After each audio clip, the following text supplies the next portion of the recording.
Ce soir, nous accueillons deux intervenants de choix, dont Éric Charéron, directeur prospective mode de vie, donc à la tête de Keolis sur ces questions d'études et d'aménagement du territoire. Éric Charéron, comment on désature la circulation dans les centres-villes ? D'abord, il faut offrir le choix à la majorité des citoyens de pouvoir se passer de la voiture en tant que solo. Et pour ça, il faut comprendre un peu les freins et les motivations des différents usages. Comment on peut faire en sorte que les voitures soient utilisées par les gens qui en ont réellement besoin. Donc les professionnels, les livraisons, les professionnels de santé, les collaborateurs aux horaires complexes, c'est très compliqué pour eux, qui enchaînent un certain nombre de déplacements, ou bien tout simplement aux personnes qui en ont besoin, les collaborateurs qui sont en situation de fragilité invisible et qui ne le disent pas, mais qui ne peuvent pas utiliser ni le vélo ni le transport public parce que c'est pas confortable pour eux. Donc c'est en combinant ça. Pour ça, il faut une alternative qui soit suffisamment attractive pour désaturer le transport public et faciliter d'autres modes de mobilité pour inciter les collaborateurs à, en quelque sorte, abandonner leur voiture solo quand ils le peuvent. Alors, comment on donne envie de se déplacer autrement ? Comment on fait changer et évoluer les mentalités qui sont quand même bien ancrées ? Alors, un premier point, dans toutes les enquêtes mondiales qu'on a menées en 2018, dans les grandes villes, ce qui est dans le trio de tête, c'est la marche à pied. C'est-à-dire que c'est à la fois l'amélioration du confort des transports publics et l'amélioration des fréquences. C'est-à-dire, bien sûr, le soir, le week-end. Parce que dans la désynchronisation des rythmes de vie des salariés, qu'on soit start-upper, qu'on soit dans la recherche et développement, qu'on soit effectivement dans l'entretien, le ménage, ou qu'on soit dans l'aide à la personne âgée, on est dans des rythmes complètement désynchronisés. Et quel est le frein principal à utiliser les transports publics ? C'est tout simplement pour 60% des gens. Je n'ai pas la possibilité d'avoir un horaire pour rentrer chez moi. Parce qu'on est dans des horaires qu'on ne maîtrise plus, en tout cas de moins en moins, et en particulier dans une ville capitale comme l'agglomération parisienne. Donc il faut arriver à comprendre ça, construire des solutions. La marche à pied, bien sûr que c'est bien, mais ça permet aussi de décongestionner. On n'est pas capable aujourd'hui de valoriser les cheminements piétons et de donner envie des gens, quelquefois, pour une ou deux stations, plutôt que de le prendre en correspondance, de marcher à pied alors que les cheminements au-dessus sont agréables.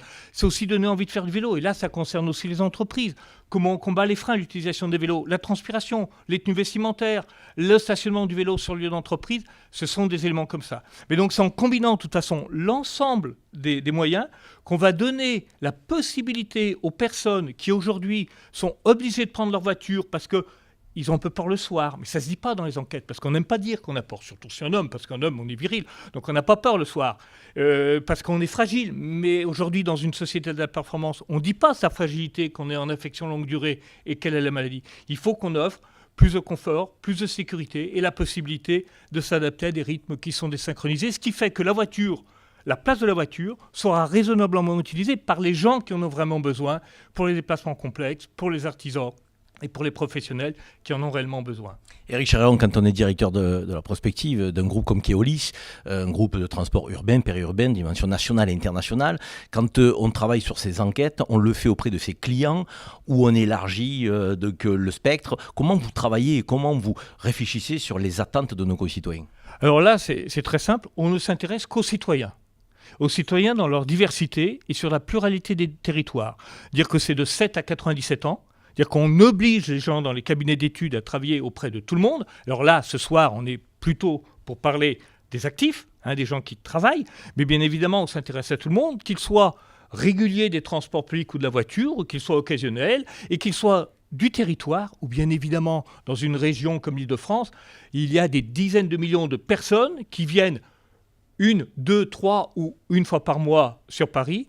Et c'est aussi se préoccuper de ces personnes-là qui viennent de l'extérieur, mais qui font la dynamique d'un territoire, qui contribuent à la richesse économique d'un territoire. Donc voilà, on essaye de raisonner tout le monde, mais en tenant compte, en se disant qu'une déclinaison à Paris ne s'appliquera pas de la même manière à Lyon, à Copenhague, parce que les rythmes de vie des personnes ne sont pas pareils. Je simplifie. À 18h en Suède, si vous n'avez pas terminé votre travail, vous êtes quelque part un incompétent, vous ne savez pas vous organiser.